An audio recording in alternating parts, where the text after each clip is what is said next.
Chicago by L, touring the neighborhoods, is made possible through a generous contribution from LaSalle Bank, the bank that works.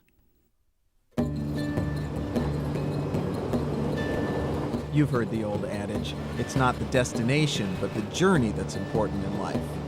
Those words certainly apply to Chicago's elevated train, known to everyone simply as the L, a rumbling ride along tracks more than 100 years old in places, twisting and turning, passing inches away from apartment dwellers and shopkeepers through a mind-boggling melange of neighborhoods, cultures, and people, through what some say is the real Chicago, far from the soaring skyscrapers downtown.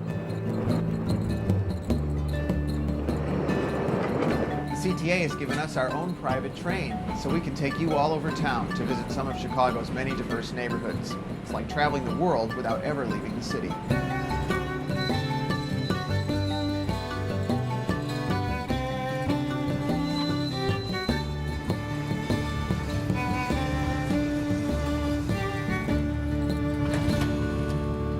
Hi, I'm Jeffrey Baer. I'm a volunteer tour guide for the Chicago Architecture Foundation and a producer for WTTW Channel 11. We'll start our tour here in the downtown loop. This is the Quincy L station, built all the way back in 1897. It's been completely restored to its original appearance, right down to the advertising posters. All aboard.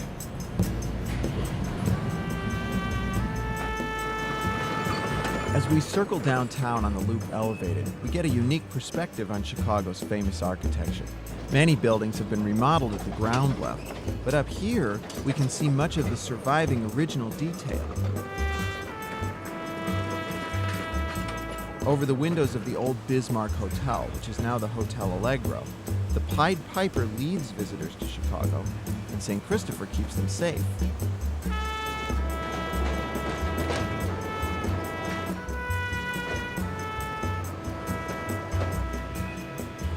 You get a great view of the LaSalle Street Financial District. It's sometimes called the Canyon because the towering Board of Trade encloses it at the southern end.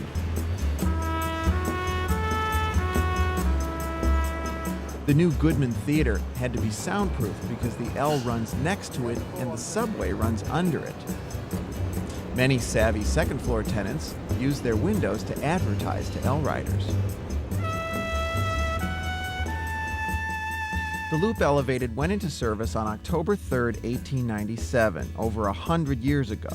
It was built to connect several existing elevated lines owned by different companies. They all stopped just short of downtown. The man who built the so-called Union Loop was Charles Tyson Yerkes. He was a powerful transit baron who controlled street railroads and elevated lines. He built the loop one leg at a time, so property owners wouldn't suspect he was planning to circle the whole downtown. Otherwise, he figured they'd hold out for huge bribes. That was just one of many sly maneuvers that made Yerkes a very unpopular person in his day. The Loop L structure circles the oldest part of the city. From there, L lines extend outward into the neighborhoods in all directions. This movement outward from the center is the way Chicago grew and developed over 150 years. The immigrant poor moved farther and farther out, often following newly constructed L lines and pushing the wealthy further out still. We'll see this again and again on our tour. It's the way neighborhoods change. Today, we've come full circle as wealthy people move back into the loop. Old office buildings are being converted into condos and college dorms. Sears has reopened on State Street after an 18-year absence. Now let's get out of the loop and explore the neighborhoods.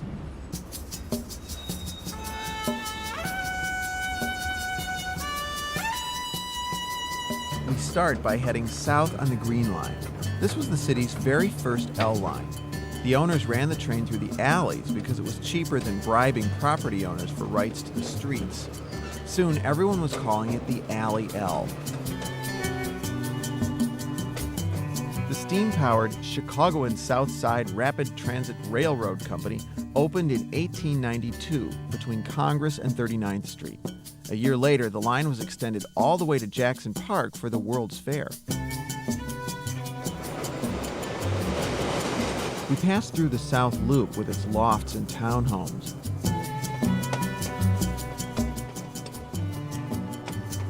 This was once Chicago's Vice District. It was called the Levee.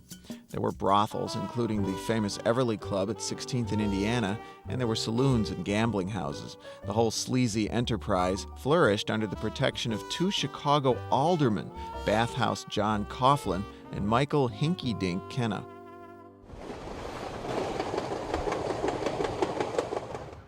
At 18th Street is Chicago's oldest building, Clark House. It was built when this was lakefront duneland. It's part of the Prairie Avenue Historic District, which also includes the restored Glessner House. This was one of many mansions that lined Prairie Avenue in the late 1800s when Chicago's wealthiest families lived here. Prairie Avenue aristocrats worshipped at Second Presbyterian Church nearby on Michigan Avenue. Its breathtaking windows by Tiffany and others are among Chicago's hidden treasures.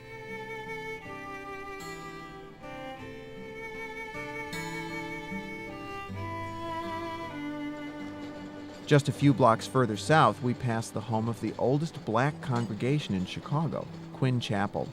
The church was built in 1894, but the congregation goes all the way back to 1847, when Chicago was just 10 years old. At 35th Street, it's the Illinois Institute of Technology, famous throughout the world for its modern architecture. Mies van der Rohe redesigned the entire campus between 1938 and 1958 when he was the head of architecture here. He said, "Less is more," and altered the course of 20th century architecture.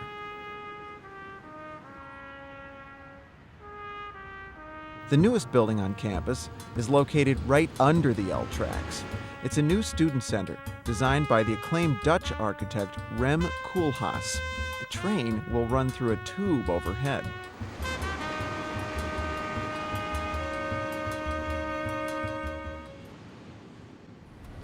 The L station at 35th Street has another name, Bronzeville. The name recalls a time when this was one of the most vibrant and influential African American neighborhoods in the whole country.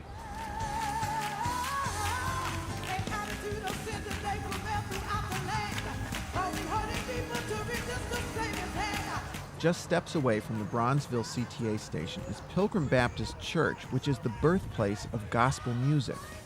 Thomas A. Dorsey, who led the choir here, is widely credited with being the first to bring jazz-inspired music into the church. Some worshipers were shocked. As you look around the church, you realize it was once a synagogue. It's a testament to the way neighborhoods change in Chicago. In the late 1800s, this neighborhood was called the Jewish Gold Coast, home to upwardly mobile German Jews.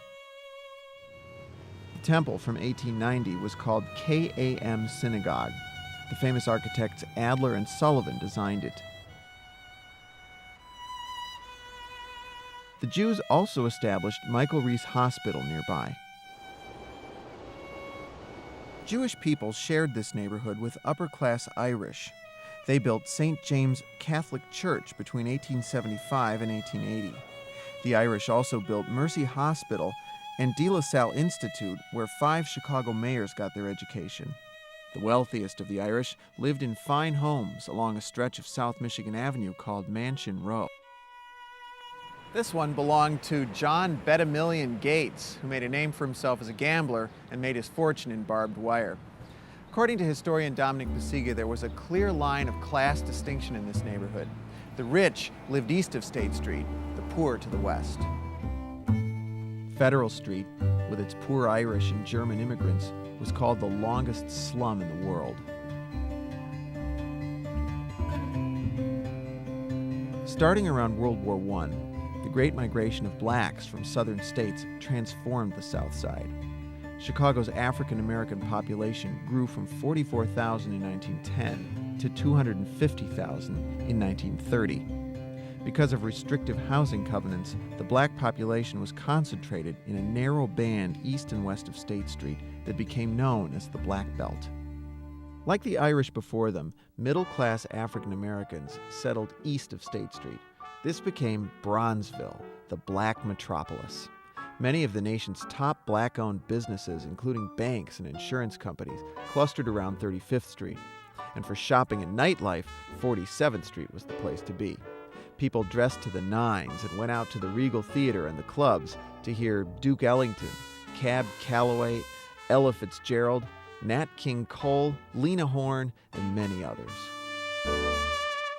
Ironically, the beginning of the end for Bronzeville's glory days came with desegregation in the 1950s. African Americans who could afford to move away did. The old Federal Street slum, once the longest in the world, was replaced by the largest public housing projects in the world, Stateway Gardens and Robert Taylor Homes. Many of these troubled high-rises are now being torn down, and residents are uncertain about their future. But privately developed mixed-income high-rises like Lake Meadows and Prairie Shores have been quite successful, and rehabbing is going on in places like the Gap. You can get deeper insight into the story of African Americans on the South Side and everywhere else near the end of the Green Line at Cottage Grove. Just a few blocks north of there in Washington Park is the DuSable Museum of African American History. It was founded by Dr. Margaret Burroughs in 1961.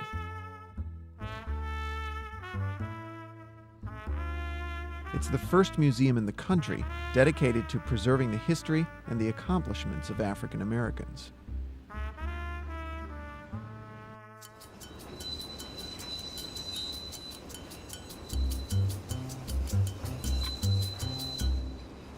We're back in the Loop and ready to head south on another line. You know, in New York, they call their train the subway even when it's elevated. Well, here in Chicago, we call ours the L even when it's underground. The State Street subway was Chicago's first. It opened in 1943. It had the longest continuous subway platform in the world when it was built. This is where we catch the Red Line and head south.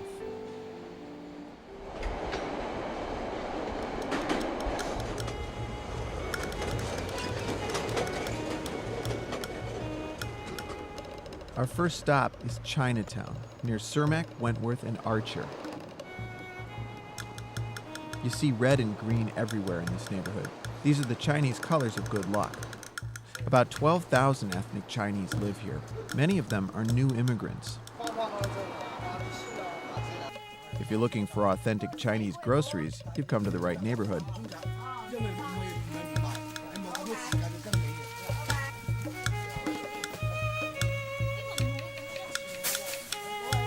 If you'd rather have someone else prepare your Chinese meal, you can choose from nearly 60 restaurants.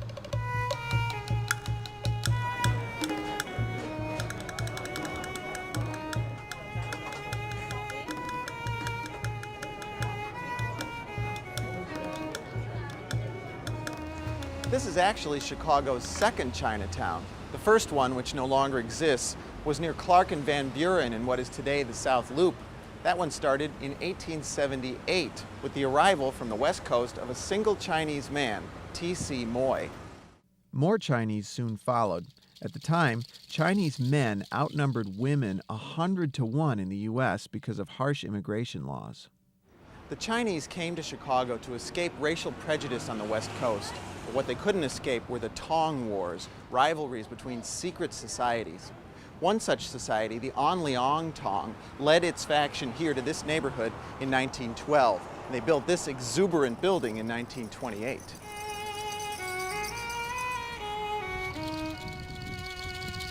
Today it's called Pui Tak Center. It provides a variety of social services for new immigrants and for others in the Chinese American community.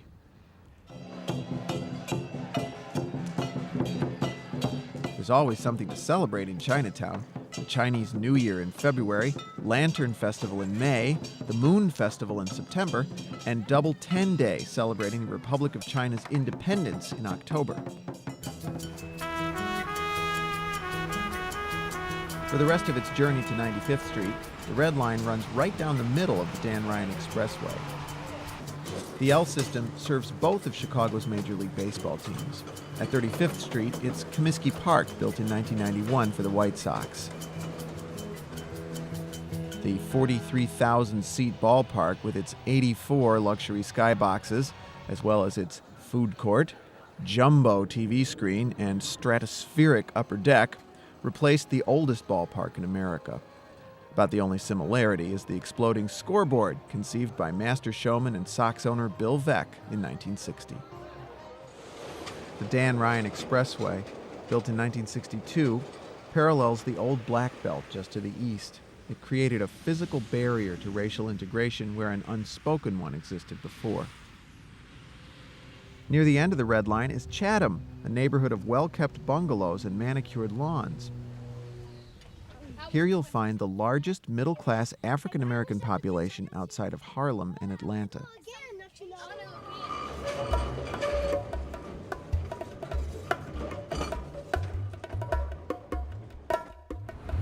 Now it's time to head southwest to Midway Airport on the CTA Orange Line. This is the newest L line, opened in 1993. We're going to start here at the Adams and Wabash station. It was renovated by architect Harry Weiss in 1990. He added those glass panels back there so riders get a view of the Art Institute. Part of the Orange Line was built on existing railroad right-of-way along the Stevenson Expressway.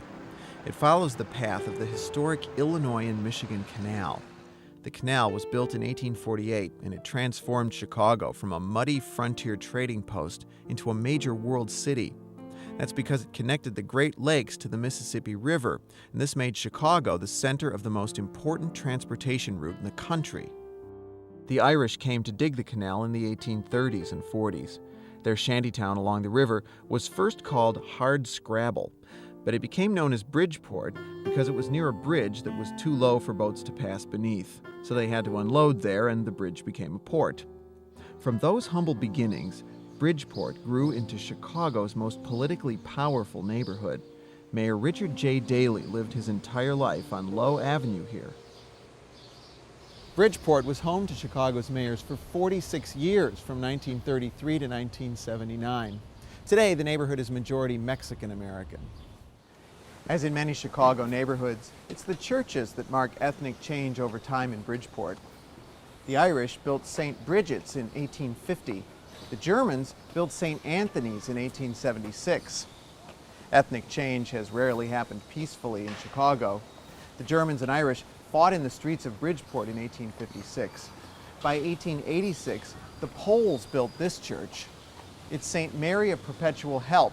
They were coming over to take the low-wage jobs as the Irish and Germans prospered.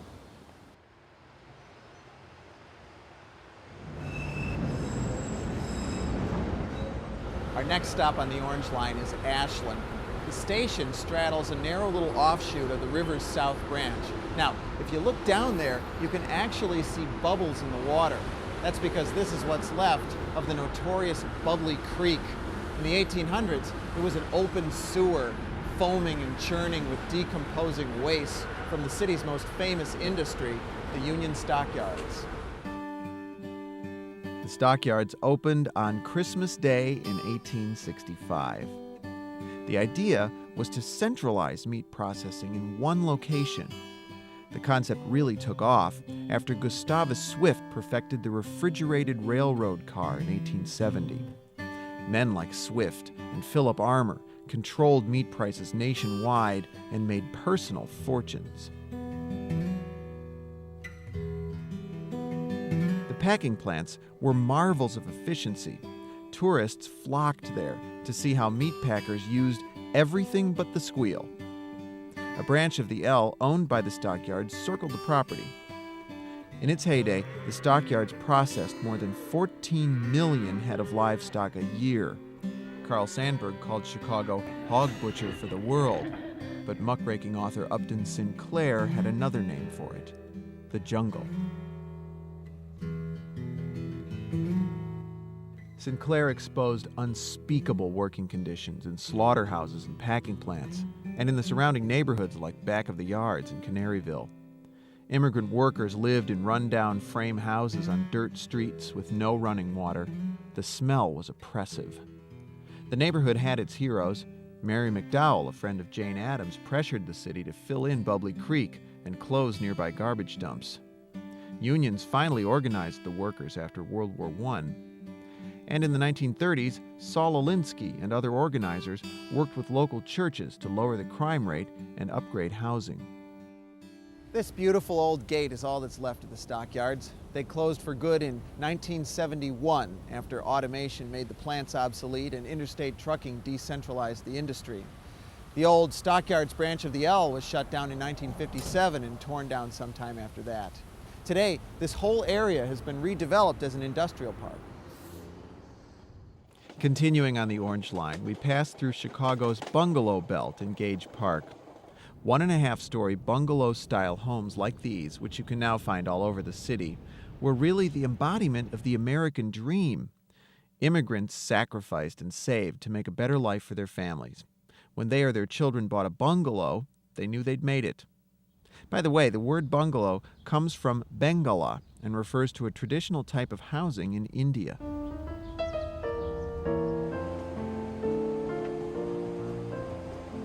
The Orange Line ends at Midway Airport.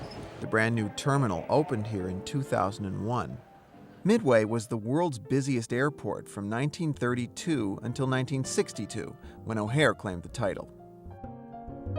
Midway opened as Chicago Municipal Airport in 1927 on the site of an earlier air park with a cinder runway.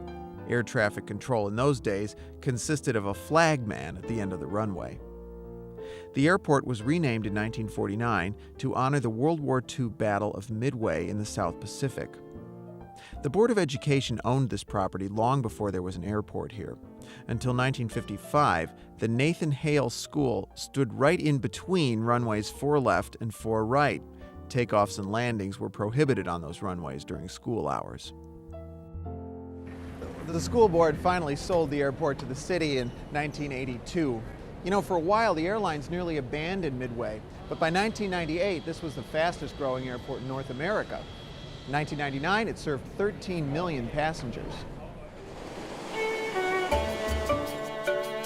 You know, as big and busy as the L system is, it was once much bigger and even busier. Before the days when everyone had a car and expressways sliced through the city, L trains and streetcars were the way most people got around. In its heyday, 120 trains an hour entered the loop. In addition to L trains, there were interurban cars destined for Aurora and Milwaukee. This crossing at Lake and Wells downtown was once the busiest rail intersection in the world.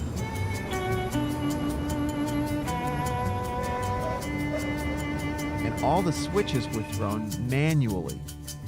The city's separate transit companies were consolidated in 1924 as the Chicago Rapid Transit Company under utilities baron Samuel Insull.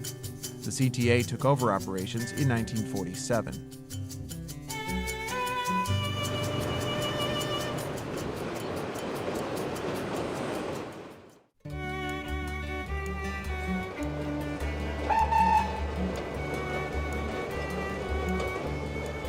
The Blue Line begins its westward journey out of the loop near the massive Circle Interchange that connects 3 major expressways. This 1950s-era highway project obliterated large chunks of a near West Side neighborhood that had welcomed immigrants for more than a century. First came the Irish. They built Old St. Patrick's Church at Adams and Des Plaines in 1856. Today, this beautifully restored church is the oldest in the city.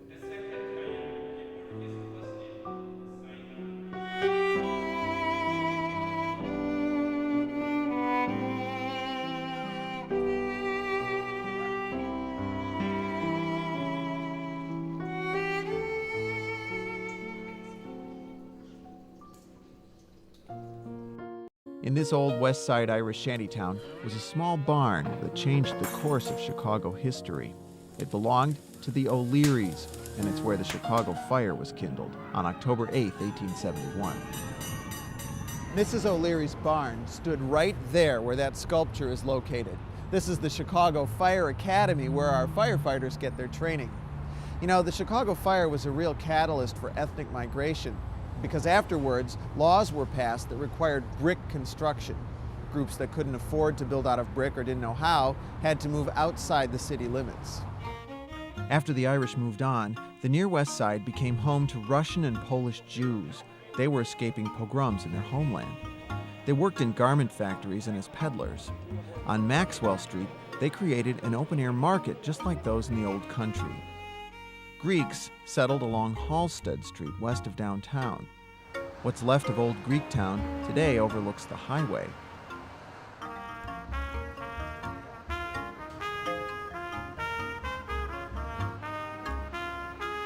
Italians settled along Taylor Street west of Halsted in a neighborhood still called Little Italy.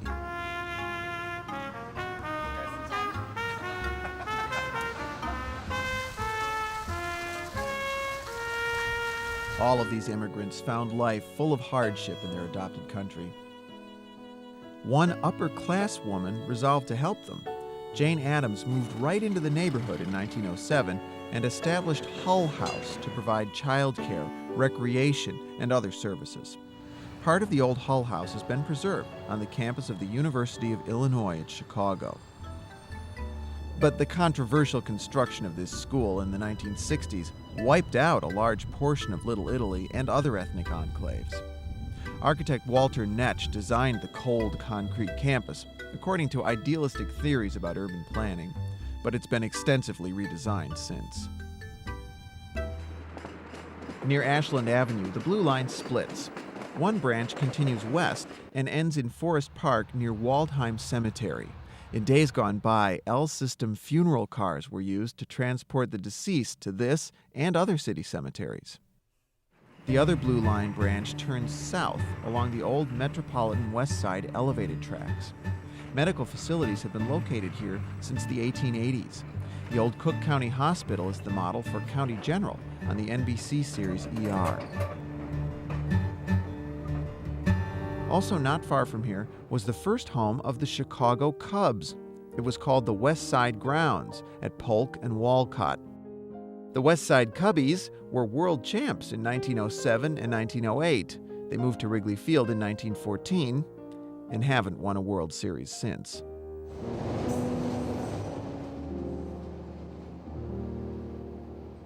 At 18th Street, we find what is probably the city's most colorful L station. It serves Pilsen and neighboring Little Village. These are the most famous Mexican-American communities in the city. You know, according to the 2000 census, Chicago has the second largest ethnic Mexican population in the country. Go, go, go! Go, go, go, go, go, go, go! Oh, he cut it.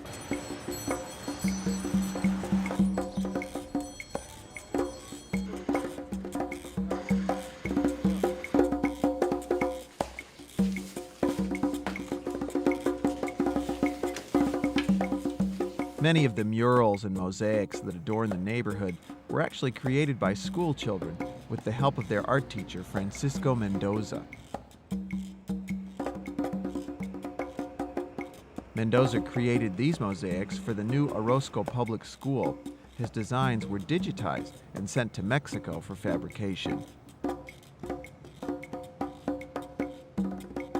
Murals by Carlos Cortez and others depict political struggles. This reflects the neighborhood's long tradition of activism for labor and immigrant rights. That tradition actually dates back to the Bohemians who settled the neighborhood after the fire and named it Pilsen after a town in their homeland. They brought an Eastern European style of architecture with them. So did the Poles, who built St. Adelbert's.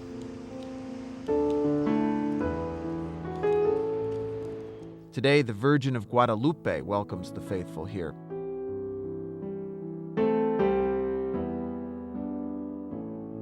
The church now offers services in Spanish, Polish, and English.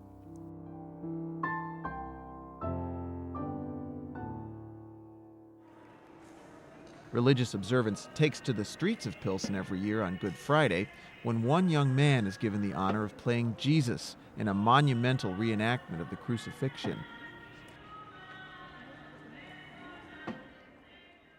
The Mexican Fine Arts Center Museum is the pride of the neighborhood.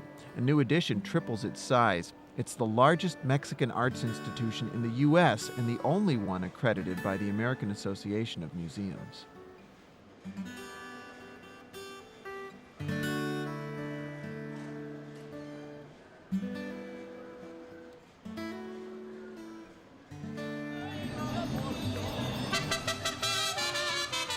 Cinco de Mayo is another day when the whole community comes out to celebrate every year.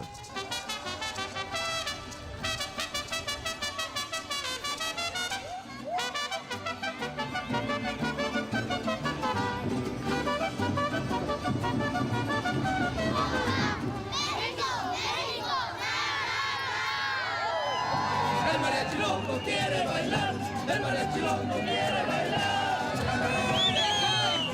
Quiere bailar el mariachi loco, quiere bailar el mariachi locos.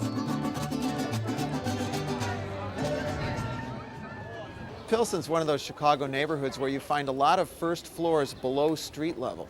This is because the streets were raised in the late 1800s all over the city to build a contained sewer system. It was only the second in the world after Hamburg, Germany. People in neighborhoods like Pilsen couldn't afford to raise their homes up to the new street level, but many of them did move their entrances up to the second floor.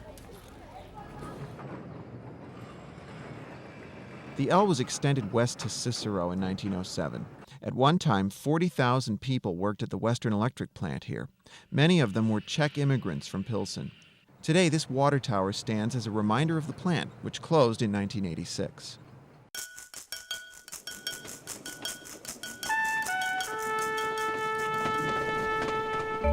Now, let's head west from the loop on the Green Line.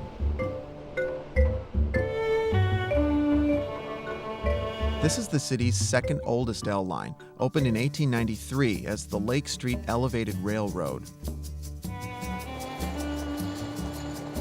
Just west of the loop, old industrial loft buildings are fast becoming condos. Starting at Halsted Street, the city's market district extends west for blocks, bustling with food wholesalers and buyers from restaurants and stores. At 6 in the morning, this is probably the busiest place in Chicago.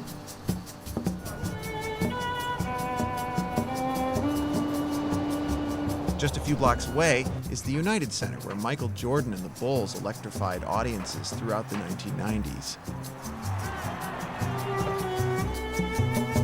This station at Ashland and Lake was restored in 1996 as part of the Green Line renovation. Right down to the decorative cupola. The greenest place on the Green Line is just ahead, Garfield Park.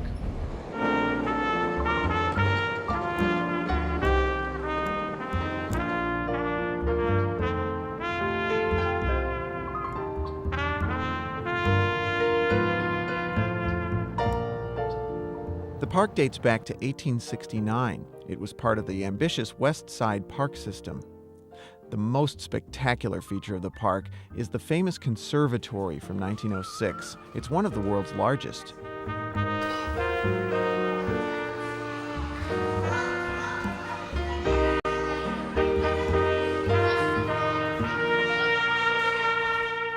The park straddles two neighborhoods, East and West Garfield Park.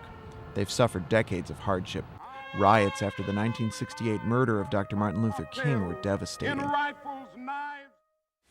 But through it all, the conservatory has remained a lush green oasis. The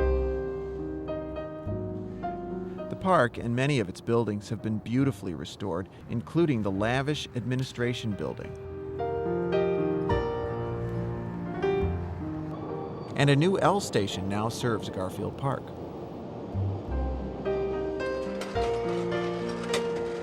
Continuing west, we pass the Austin Town Hall.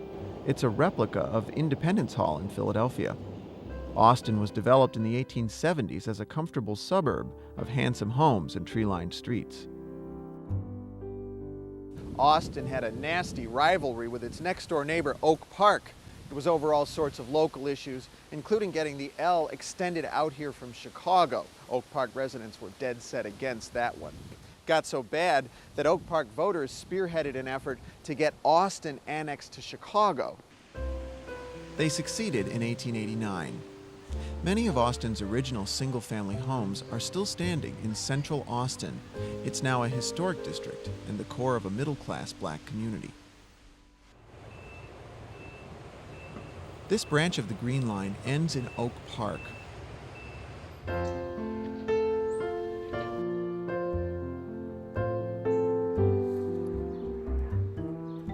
Frank Lloyd Wright moved here in 1889 at age 22.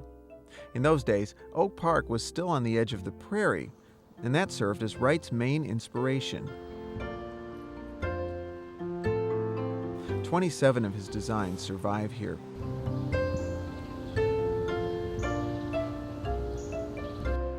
The restored Frank Lloyd Wright home and studio arranges tours. You can also tour the birthplace of Ernest Hemingway, but don't look for any sentimental odes to Oak Park from him. He summed up his puritanical hometown with the sneering line, "wide lawns and narrow minds." But a lot has changed in Oak Park since then. Today, it's a diverse, middle-class, socially progressive community.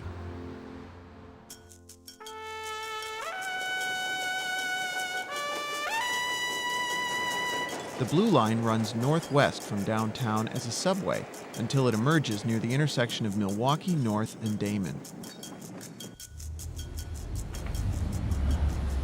The station here at Damon is at the heart of an arty urban neighborhood called Wicker Park. The Flatiron Building and the old Northwest Tower at Milwaukee North and Damon are now full of galleries and studios. There's a huge arts festival here every September called Around the Coyote. The gallery crowd has attracted plenty of clubs, upscale cafes, and restaurants here.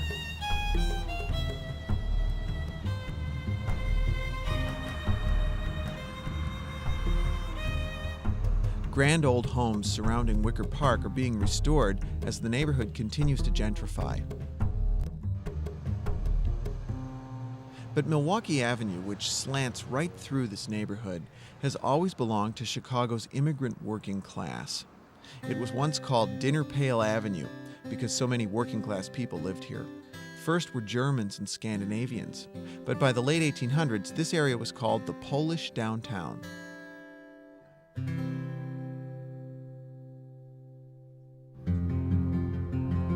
The Poles built St. Stanislaus Kostka between 1876 and 1881. It's modeled on a church in Krakow. By the turn of the century, it was one of the largest Catholic parishes in the world. It was so important to the community that the Kennedy Expressway was routed around it. The Poles weren't the only Eastern Europeans to settle in this area. Holy Trinity Russian Orthodox Cathedral was built in 1899 with a $4,000 donation from Tsar Nicholas II. Louis Sullivan was the architect. The old Russian and Turkish baths on Division Street are still in operation. Just south of Wicker Park is Ukrainian Village, a tightly knit neighborhood. St. Nicholas Ukrainian Catholic Cathedral at Rice and Oakley was built in 1915. It's a replica of the Cathedral of Kiev. Author Nelson Algren lived in Wicker Park for 3 decades. He vividly described the seedier side of the neighborhood in his books and poems. Today, this area is majority Hispanic as a new wave of immigrants moves up Milwaukee Avenue. The heart of the Puerto Rican community is just west of here in Humboldt Park. Division Street between California and Western is marked by gateways representing the Puerto Rican flag. Continuing northwest, the L passes beneath Logan Square, which is named for Civil War General John A. Logan. The column here was built in 1918 to commemorate Illinois' 100th birthday. Stretching east and south from Logan Square are parts of the Grand Old Boulevard system, lined with impressive mansions built in the late 1800s by Germans and Scandinavians. They were later occupied by Jews and Poles. Today, Logan Square is 2/3 Hispanic. The L resurfaces in the middle of the Kennedy Expressway, traveling northwest through Irving Park, Portage Park, Jefferson Park, and Norwood Park, tidy neighborhoods settled by Poles who migrated further up Milwaukee Avenue.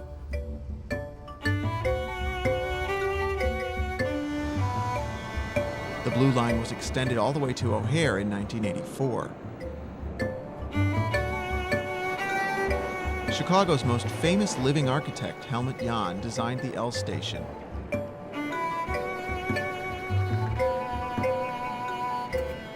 He also designed the new United Airlines terminal, completed in 1988. His underground passage actually makes the long hike between gates fun. Architect Ralph Johnson designed the spectacular International Terminal, opened in 1993. You ever notice the initials ORD on your O'Hare luggage tags? They stand for Orchard Field, which is what this airport used to be called. It was named for a family orchard and small village that used to stand on the property. During World War II, the government bought the property for an airplane factory. In 1949, the airport was renamed to honor World War II flying ace Edward Butch O'Hare, who was killed in the Pacific in 1942.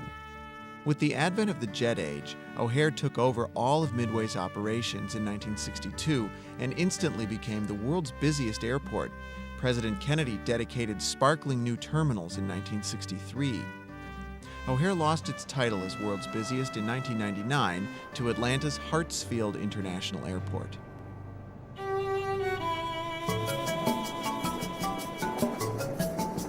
Planes and trains have one thing in common. They operate under strict safety rules. Speed and spacing between CTA trains are regulated by computerized signals in the operator's cab. If a train gets too close to the train ahead of it, or if it exceeds the speed limit, an alarm sounds, and the operator has just 1.5 seconds to take corrective action. Otherwise, the train stops automatically. But it wasn't always that way. L trains operated without signaling at all until the 1940s. Motormen judged their distance from trains ahead by watching a series of white spacing boards, like fence pickets. You know, over the years, there have been all kinds of proposals to tear down the noisy L structure. But I think most of us agree, Chicago just wouldn't be Chicago without it.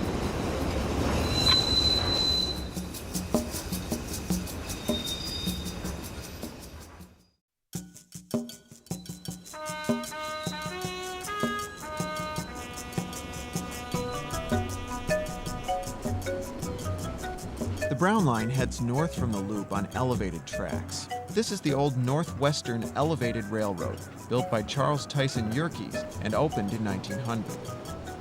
We cross the double-deck Wells Street Bridge, past the Merchandise Mart, and wind our way into River North, Chicago's Gallery District. This red-hot neighborhood was the site of Chicago's earliest industrial zone. Lumber mills, brickyards, and tanneries crowded the river's edge, surrounded by a squalid shanty town. By 1900, it was called Little Hell. The Cabrini Green housing projects replaced Little Hell starting in the 1940s. Mother Cabrini was the first American saint.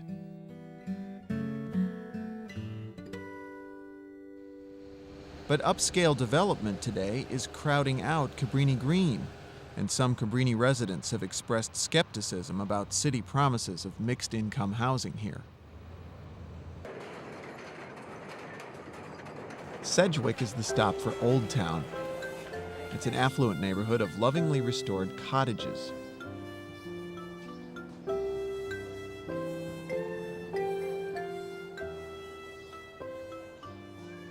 Germans settled here in the mid-1800s to farm and to work in nearby factories.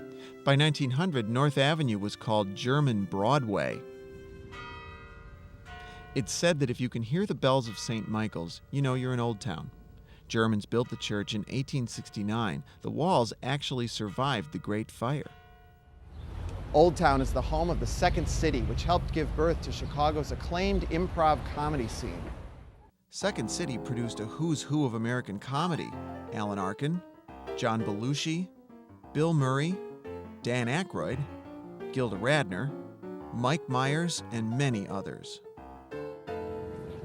The Old Town Art Fair started back in 1950 when this neighborhood was kind of a starving artists colony. Then in the 60s, it became sort of a counterculture tourist trap and hippie enclave. You might remember Wells Street as a strip of peep shows, head shops, and political bookstores. The Old Town Art Fair still takes place every June, but it now reflects the more upscale quality of the neighborhood.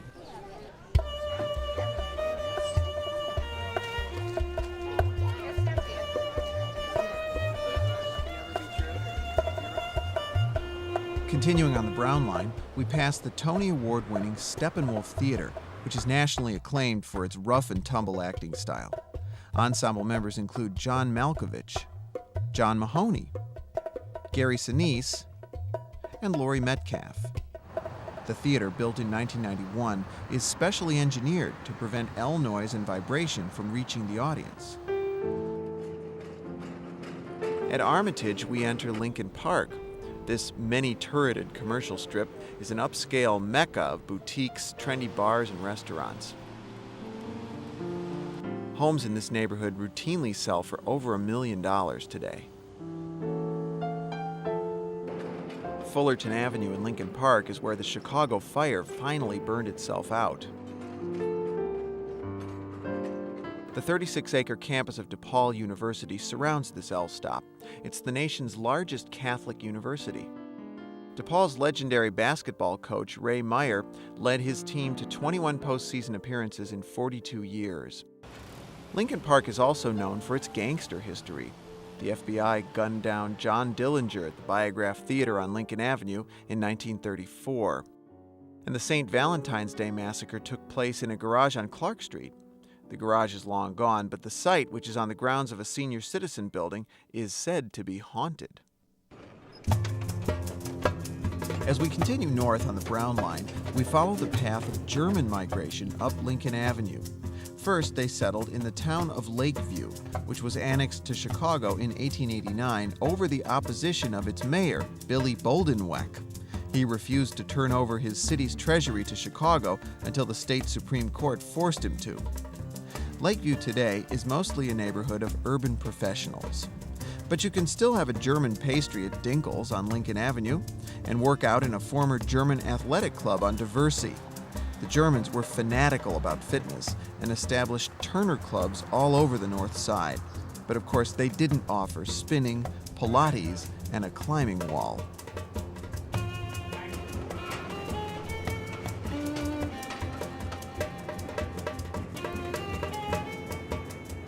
If you're looking for a place where the old world survives, take the Brown Line here, a few stops north to Western Avenue. Lincoln Square celebrates Mayfest every spring and German American Fest every September. But it seems like every day is German in this neighborhood.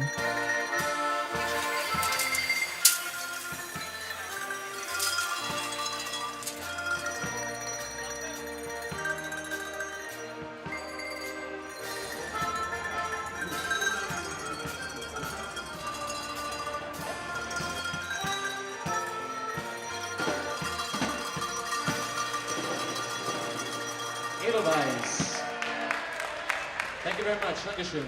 You'll find an authentic German maypole and a mural that depicts images from across Germany, including Cologne Cathedral and King Ludwig's Castle in Bavaria. You can hoist a good German beer at the Chicago Brauhaus and shop in authentic German delis. Mertz Apothecary dates from 1875 and sells natural, herbal, and homeopathic remedies, as well as German toiletries. This flamboyant facade was architect Louis Sullivan's last hurrah. Earlier in his career, he designed great buildings like the Auditorium and Carson Pirie Scott downtown. But by the time one of his former employees hired him for this job, he was alone and nearly penniless. Today, it's a store called the Museum of Decorative Art. Just across the street is the new home of the Old Town School of Folk Music, which moved to Lincoln Square in 1998. The L descends to grade level, just west of Lincoln Square, as it enters Ravenswood Manor and Ravenswood Gardens. These neighborhoods are still remarkable for their suburban feeling and fine brick homes.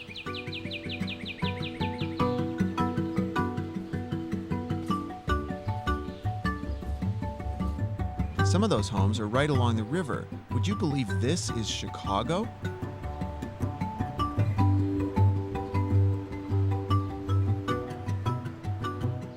Many of the early settlers in this area were celery farmers. At one time, the Ravenswood area was part of the largest celery growing area in the United States.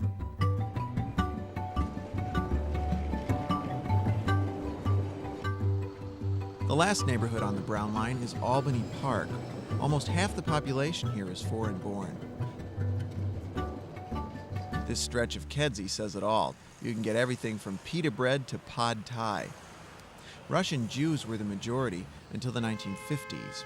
Koreans played a large role in revitalizing the neighborhood after it hit bottom in the 1970s. A stretch of Lawrence Avenue is called Honorary Seoul Drive. Now, let's go back to Belmont and pick up the Red Line. This is the old North Main Line to Evanston and beyond. East of the Belmont L station is Chicago's largest gay community, centered along Halsted Street.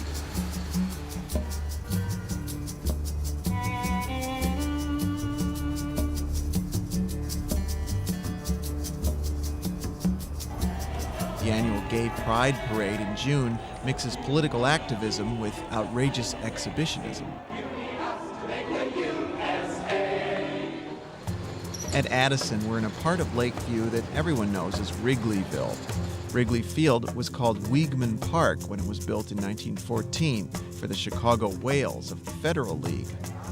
Win or lose, game days, and every other day, this neighborhood is alive with bars, restaurants, comedy clubs, and souvenir shops.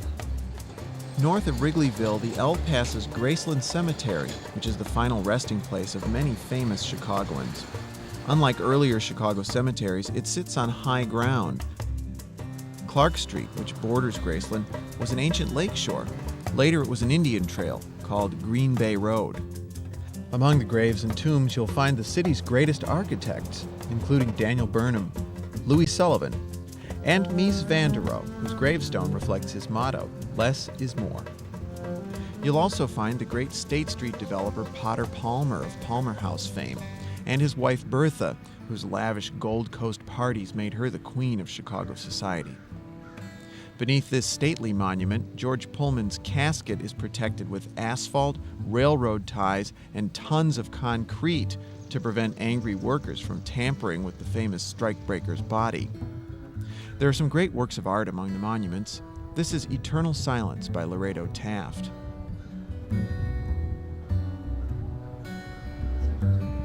The creators of the Lincoln Memorial in Washington, D.C. designed Marshall Field's tomb. The Getty tomb is one of two that Louis Sullivan designed before he himself became a permanent resident of Graceland. It's considered one of the masterpieces of his career.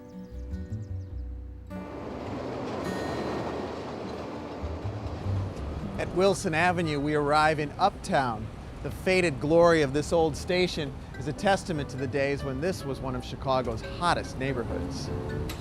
Young people danced the night away at the Aragon and other ballrooms, and they took in picture shows at the Riviera and at the vast Uptown Theater with its 4,381 seats.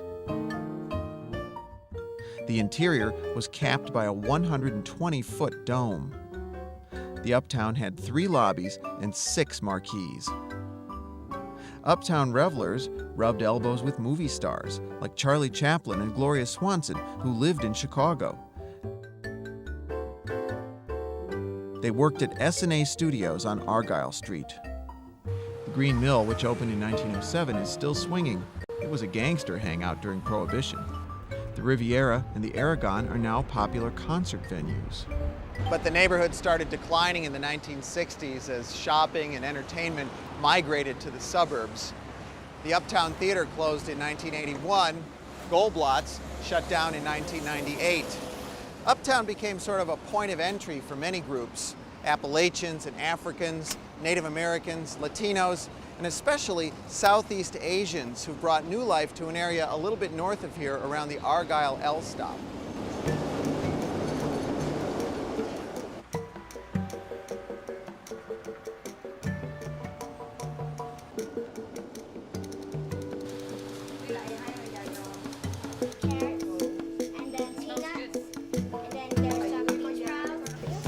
Rice noodle. It's a fresh rice noodle. Heading north, we pass the former upper-class suburb of Edgewater. The developer promoted this community as the only electric-lighted suburb adjacent to Chicago and promised paved streets and sewers. Big band radio broadcasts from the swanky Edgewater Beach Hotel were heard all over the country.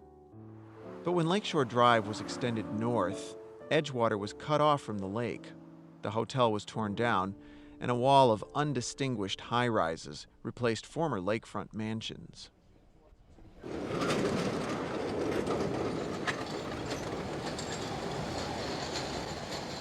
The last neighborhood on the Red Line is Rogers Park. It's the home of Loyola University Chicago, which was established by the Jesuits in 1909. This chapel, which faces Lake Michigan on the Loyola campus, is called Madonna della Strada, which very roughly translates into Our Lady of the Highway. When the chapel was built, there were plans to extend Lakeshore Drive all the way to the northern border of Chicago. That was never done, so Our Lady of the Highway looks out to sea instead. At one time, Russian Jews were the largest ethnic group in Rogers Park. But by 1975, more than 70 languages were spoken in local grammar schools. This is the Howard Street Terminal. From here you can travel north on two former branches of the old North Shore Line. The Skokie Swift takes you to a suburb known for its large Jewish population.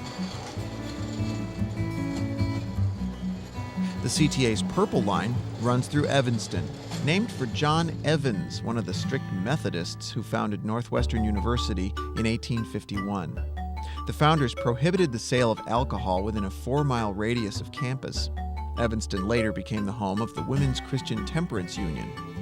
Today, Evanston is a large and diverse suburb, and Northwestern is one of the nation's top schools, especially known for its theater department, the Medill School of Journalism, and the Kellogg Business School. The Purple Line ends in the affluent North Shore suburb of Wilmette.